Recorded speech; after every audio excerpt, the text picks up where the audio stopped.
wondered why your neighbor's home, they were frustrated and they couldn't sell it and they were upset and crying and like pulling out their hair? And why your other neighbor's home, they were happy and peaceful and having a great time while selling it? Today, we're gonna go over all of the things that the Bishop team does so that your home sells successfully and with a smile on your face. We're gonna talk about listing, prep, and marketing, negotiation, and then closing the escrow.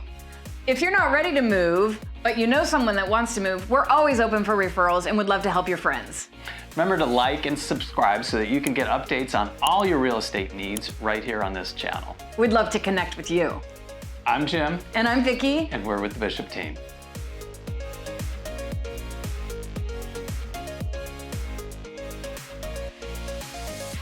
Because we're the experts in a lot of different neighborhoods, we get calls from sellers in there saying, hey, can you help us sell our home? Ring, ring. Hey, Jim. Hello. It's Mary. Can you come over tomorrow? I sure can. We'll be over at 10 o'clock. Perfect. We can't wait. This is our time to really connect with Mary and find out what are her goals, what is she doing, where does she want to go. Everybody has a different purpose in their move, and that is different priorities. Some people need to be out of the house quickly. Some want to maximize the money that they get out of it. That's probably number one. But sometimes there's other things involved. We have to find out what they are for you so that we can help you in the best way. And along with that is what's going on in your life. Everybody has a lot going on in their life, and we really want to know what's going on in your life so that we can be there aside you and get you the most money. Yeah. So that first visit to your home is so important to us. We spend a lot of time with you and with our clients in their home. First of all, because we want to get to know the feel of the house, and really feel like, where are the comfortable spots? How does the sun come in? What is the furniture like? You know, how long have you lived in this house? What are the favorite things about the house that you liked? Another great thing is, what made you buy the house when you first walked into it? People who have been in their homes for 20 years can still tell you, when I walked in this house, I knew I needed to buy it because of the view, or because of the light, or because of the vaulted ceilings, or whatever that is. And that's really critical and important to us, because then we can convey that to the next person. Yeah, and also, you know, what upgrades have you done? Have you remodeled? Have you fixed anything, made improvements, things like that? Anything that still needs to be done? All of those things come together so that we can best serve our sellers. The time that we spend with you is so important to you and to us. We like to walk the house with you. We also walk it alone, looking at how do you have each room set up, and what are we gonna do to maximize your money when we sell the house? Every house is unique, every house is different. Some people have lived in their houses for 30, 40 years, so there's a lot of furniture. Some people have lived in their homes for a couple of years, so there's not a lot of furniture. And each home speaks for itself and is unique in itself. Do we need to have a full staging plan with a professional stager, who we have several that we work with, come in and make sure that the house is basically vacant and everything is professionally staged? Or is there stuff in the home that we can use? And oftentimes that's the case. So we'll go through with you, and then we go through room by room by room and decide what is our plan for each room. Not just with furniture, but also there are other things that need to come into play, which is where Jimbo is so great at this, because he's looking at the larger picture of paint, termites, those little ants and termites that crawl around. He sees a lot of that because he's got his engineering background. So tell us those things that you clue into. Well, an example would be if, you know, the front of your roof needs some repair, and it's the first thing the buyer's gonna see when they walk up. And, you know, maybe it's a $1,500 fix, but, you know, buyer walks up and sees that, it might cost you, you know, $30,000, $40,000 of impression with that buyer just because it looks bad. It's the first thing they see. So sometimes there's things like that we want to fix before the home comes on the market. Other things that maybe can be addressed concurrently or even in escrow to minimize the inconvenience for the seller. Well, a lot of those things too, I appreciate how you say it may be the first thing that a buyer sees, but a lot of things a buyer won't see, but Jim sees. So when we walk into your backyard, many homes have palapas, overhangs, garden covers, etc. And let me tell you, our good friends of California, the termites, love those. So we can find out quickly through an inspection through the termite company. When you get a termite report, it's actually looking at fungus, dry rot, and termites. All of those are gonna eat the wood, and you don't want to have any issues that pop up later in escrow that are gonna scare a buyer. So we wanna look at those types of termite items so that we know what's going on with the house. So sometimes it's little things and sometimes it's big things, and we can see visually what's going on before calling out the actual termite company. I mean, we can physically see like, oh my gosh, that whole overhang is really rotted out. What can we do to fix that? Oftentimes, a recommendation is just take the whole thing down. For a patio cover, sometimes, you know, the payback on it isn't there. Right, because you could drop $15,000, $20,000, $30,000 replacing an entire patio cover, or you can take it down.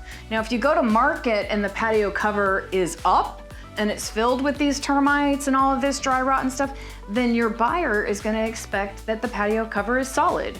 And when the report comes back that it's not, now you're into your $20,000 or $30,000 potential dollars or whatever it may be, pending how large the cover is or how large the deck is. So let's deal with that on the front end, not on the back end. Those kinds of things make your sale successful and makes our clients walk away happy instead of frustrated at the end of the deal, because we talk about these things prior to it becoming an issue. What are some other things that make sense to fix when selling your home? Simple things, oftentimes flooring and paint. So, you know, depending again on whose house it is and what it looks like and the condition of it, and we get that feeling the first time that we're walking through, we can tell, hey guys, you know what? The purple wall is fantastic and the yellow wall over there is great. Go Lakers, we love it, but not everybody does. So let's get a painter in here. Let's paint these things out. Something that comes up often, a lot of homes have oak stairwells or oak cabinets, older bathrooms, etc. Painting those out, putting new knobs just freshens it, and it gets you a huge return on your investment. If you want to take the time to do it and put a little money in, you can get a lot of money out. So when walking your home, we're looking at all of these things with a different eye. Yeah, we walk through the home, look at it as the listing agent for you, the seller, as well as the buyer. What are they gonna be looking for? And we wanna push the right buttons for them so they're gonna offer you more money. And that's what we excel at. And truth is, when we sold our own house, we had somebody come in and tell us, hey, you need to do this and you need to do that. Because in time, we all get comfortable in our homes. We all get comfortable that the lazy boy is like in the middle of the family room looking at the television because that's where it's comfortable, right? The popcorn's right there, it's all good. But we kind of forget that when we first put the lazy boy there in the middle of the room looking at the television, that it didn't look that good and that you had to trip over it. So having a keen, fresh eye to help move those things around and see different things that you don't see is critical. And again, when we sold our own house, we had some experts come in, counterparts that are on our team, and really point out to us because they hadn't been in the home, you should do this, you should do that. And it is a little shocking at times because you're like, really? Well, I never even thought of that. I really like this kitchen table, or I really like this whatever. It doesn't mean that you don't like it. It just means there's a better way to present it to potential buyers in the marketplace that will net more money for you. One of the things to remember is the way you live in a home is usually different than the way you sell a home. Well, completely. I mean, if you go through brand new homes and model homes, people don't live like that. That's just the truth. But they look good. They look really good, and that's really what you want, is to present your home in that fashion to all buyers who are coming through, netting you more money. So sometimes we got to talk to our sellers about that part of the family that's a problem. Our fur friends. Furry friends. Our furry friends. So again, because this is a part of our family and we're used to this furry friend, we may not realize that there's a lot of fur on the baseboards, or it may smell or something else. So let's talk about furry friends. We always do. There's ways that we can manage our pets and make it so that the home sale is much smoother and much easier. You know, what's gonna happen on an open house? Where is the furry friend gonna be during showings? Things like that. So there's all kinds of things to think about, and if we do those again on the front end, instead of being caught on the back end as so many sellers are, then you walk away happy because we've dealt with these issues. It's out on the forefront, and we know what to expect as sellers. That's why our sellers walk away happy. There's an old saying, if you can smell it, you can't sell it. So sometimes sellers get numb to the odors of pets, and but a buyer walks in and is like, whoa, you know, that's a hard truth that a seller who wants to sell for more money is gonna need to know. And simple fixes though. But there are some fixes. We've got plugins, we've got all kinds of blade, you know, twist ups and stuff like that. So let's just deal with it on the front end instead of finding out about it later as the price of your home is dropping, because that feedback is coming from potential buyers. We wanna work with you on doing it beforehand. So another thing in the home that is very important, we have already talked about painting walls, potentially painting cabinets or staircases and freshening that stuff, is the flooring. Flooring is easily replaced if needed, and there's a huge return on investment. Now, of course, you may think, oh my gosh, well, my wood flooring for my house was like $30,000 just for the main floor. It doesn't mean that you need to put in hardwood floors. It means that let's make smart choices. This house already has beautiful flooring and there's nothing wrong with it. Let's leave it. This house, the dog ripped up all of the carpet, the cat scratched on things. Let's replace the carpet in those rooms. Simple to do. We have the contacts and the contractors that do it. We've already picked out lots of different kinds of carpet that are the best sellers. We know what people like. So let's take care of it on the front end.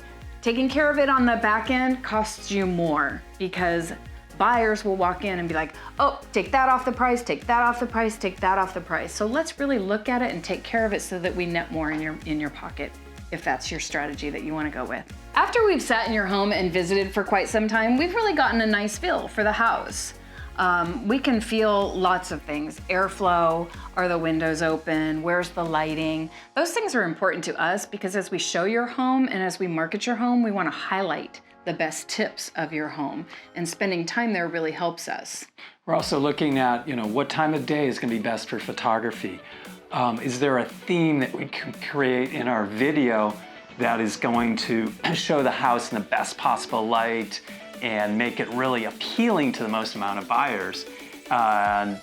Those type of things are going through our head so that we have that marketing plan is starting to come together. You don't get the top dollar for your home or rank in the top 0.5% nationally as the Bishop team does without the right marketing strategy. So important, we know how to do it. Let us share some tips. Nobody is going to buy your home if they don't see your home. So how do we see your home? There's a number of ways. There are traditional ways, you know, an open house, a sign in the yard, flyers, things like that. But today's buyer, over 90% are looking online like you are here. Yeah, let's talk the new curb appeal. The old curb appeal was, oh, beep, beep, gonna drive up, look at the house. The new curb appeal, right here in your hand, swipe, swipe, swipe, swipe, curb appeal. What am I seeing online, Jim? So one of the things we have to keep in mind is that the attention span of an online viewer is very short. Like 3 seconds, less than a goldfish. So we've got to have great pictures, great video, engaging, that grabs their attention. And then if they want to look into other things like the 3D tour, they can drill down and look at that. But you've got to catch their attention quickly and often. Look at this home. With all of our properties, we create a content digital package that we literally push out to the world so that your home is in front of everybody. The first thing people see and the one that they want to stay on and look further into. From multi-dimensional lighting, it's beyond HDR, drone photography, drone video. Your home is gonna look fantastic and attract the most amount of buyers. We've been using the same content team for over a decade, so we know what we're doing, and again, our sellers walk away happy. We know what to expect, they know what to expect, we're prepared, we're ready, we do it right. So one of the things we notice is a lot of buyers come from out of the area, whether it's LA County, San Francisco, Chicago, New York, and so we'll target buyers that are looking from there to come here, and those ads will be placing your home all over the world. We've got international sites that we work with, and it's an exposure that's all over the planet so that you're getting the most eyes on your home as possible, so you get the best price. And then once we get someone looking at your house, we employ retargeting. It's like when you shop for a watch and then you see the watch everywhere on the internet. They're gonna see your house, following them around, reminding them your house is the one that they wanna go see this weekend and check it out.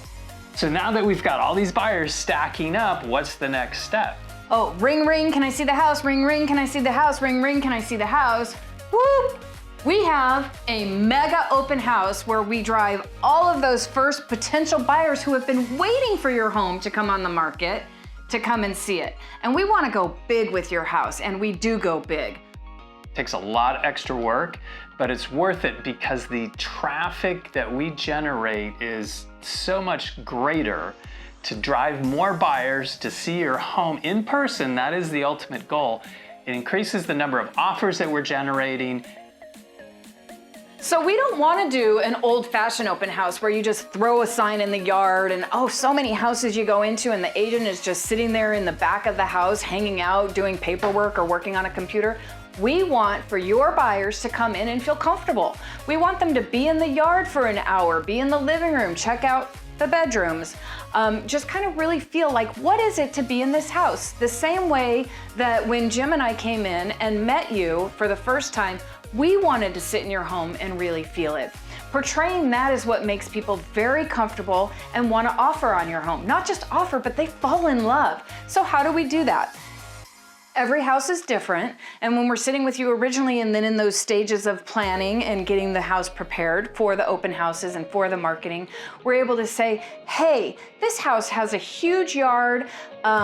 We're gonna roll out in May. How about if we do a taco and tequila party? Let's do all kinds of festive colors. We invite the entire neighborhood because when neighbors are in there, it's fun and it's festive. Now a buyer comes in, they're falling in love. They see that it's a party type of a house. They're comfortable. They start talking to the neighbors and they're like, are you kidding me? You have an 8-year-old girl? Where do you live? You live over there? I have a 7-year-old girl. Where does your daughter go to school? What does she do? Is she in this? Is she in that activity? That's so great. All of those things add up to buyers that are excited about your home. We don't just want somebody that is like, oh, that's a nice house. It was 4 bedrooms. I think I want it. We want people that are really already in love with your home when they're making the offer. Again, what does that do for you? It makes for a happy seller because we vet them out and we know that they're really into the home. And by being comfortable in a house, whether it's tacos and tequilas, we've done donut days, champagne days, wine. I mean, we have a whole gamut of different things that we have done at these open houses that's so fun, but it's the comfort level that people feel when they're in the home and able to stay and know that they really want it, that then leads to the next step of, I wanna buy this house, I'm gonna make an offer. So what happens at the end of the day? Well, we've started at Dark 30 putting signs up, lots and lots of signs. Not 2 signs pointing to your house, but 20, 30, 40, dozens and dozens of signs to make sure that people can get to your house. So we're taking off, we're cleaning up, etc.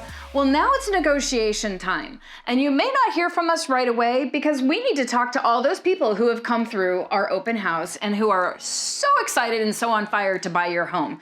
So when we're closing down, we actually tell people that have been there for a long time on the first day, if we're open the next day, come back, spend some more time at the house. So how do we follow up with all these folks, Jim? So the next step is to follow up with everybody that's come through your home so that we can find out where they are. Are they interested or are they not? Are they sitting on the fence? Do they have any questions that we need to provide for them, either about the home or the neighborhood? Once we have that database built up, everybody's been through there. Now as offers start to come in, we can reach out to everyone else, get more offers, solicit those offers, and start the negotiation process. That's a many-pronged approach, finding out, one, are they qualified? Hopefully they're interested enough to write an offer, and what are their contingencies in buying the home that may or may not match up with what the seller, what you are looking for. Summarize all the offers for our sellers, go through them point by point so they understand the idiosyncrasies. Sometimes, depending on the seller and what you want, it might not just be price, it might be timing, it might be accommodating a slow move, a fast move. And so we need to negotiate not just price, but other terms that meet your needs. That's where the counteroffer comes into play with all the different terms that we need to address, and we'll work those until we get to the point where we have an accepted offer and open escrow. Negotiating all of these things into the contract is very important. Again, because as a seller, you want to know what to expect. You also want to tell us what you want. Having that in writing and having the pathway of where we're going is so powerful. Knowledge is power. It makes you comfortable. And again, just one more reason why at the end of the day, our sellers are skipping away with a happy smile on their face, because you're informed, you're knowledgeable, and we have a path that we're following based off the negotiations that occurred when offers were coming in and counter offers were going out. Now, once we have an accepted offer, that's not the end of the story. There's a lot of things that have to be done in terms of opening escrow and getting all your HOA, your homeowner documents, and title and clearance and loans, getting loans paid off and getting new loans in place, working with the lender. All of those things have to be carefully managed through the escrow process, and that can lead to other things such as appraisals, repairs, inspections, reports, disclosures. We're gonna help you through all of that so that you are protected and also know what's going on. The buyer is typically going to order what's called a third-party inspector. It's an inspector. They're not licensed, by the way, so you can't say I want a licensed one versus non. Inspector is going to come and check out the major systems of the home: heating, electrical, air, plumbing, windows. They'll go in the attic and look at the structure, see if there's any settlement, if doors are not closing, and things like that. The basic functions of the home. It's a statement of the condition of the home. So once the buyer gets the inspection report, they give a copy to the seller, and they have the right to ask for repairs. Seller is not obligated to do those repairs unless it's a VA loan or, in some cases, an FHA loan. There's certain things that have to be repaired. For example, termite damage has to be done for a VA loan. Typically, a buyer is going to ask for a health, safety, or function item to be fixed. If there's a water leak or AC doesn't work or things like that, they can request that of the seller. Again, the seller doesn't have to fix those, but if reasonable people will respond to reasonable requests in a reasonable manner, and that can be negotiated once you're in escrow. Once that's all done, then most of those repairs are done during escrow, unless there's some sort of credit in lieu of repairs done at the end of escrow. So today we talked about what goes into making a successful sale and a successful story for you. Again, it is our deep want and wish for you to walk away with a happy smile on your face. That's what makes us happy at the end of the day. Yep. So, what were the top things? So what we talked about was prepping the home, critical. Capturing the home with pictures and video and all the ways that we can market the home. Then marketing the home, exposing the home to the most amount of buyers, getting those buyers in, getting the offers generated, negotiating all the terms of the offer, managing the escrow, closing escrow, and kicking you out of your house. You're out, you're happy, you're smiling, we're smiling. Expert negotiations really leads to happy sellers and leads to the smiles at the end of the day. All we want to do is really get out the champagne, do a toast, throw the keys to the buyer, and that everyone involved is just happy. Because at the end of the day, guys, that's what makes our job fun and makes us want to keep doing it for the next guy. We hope that you like and subscribe. If you need any help or you have any friends that need help, now you know our top goal is you and your outcome and making a return on your investment. One of the largest investments that most of us have in our life is our home, and just helping you through that process is what builds us and builds our team and makes us who we are. I'm Vickie. I'm Jim. We're with the Bishop team.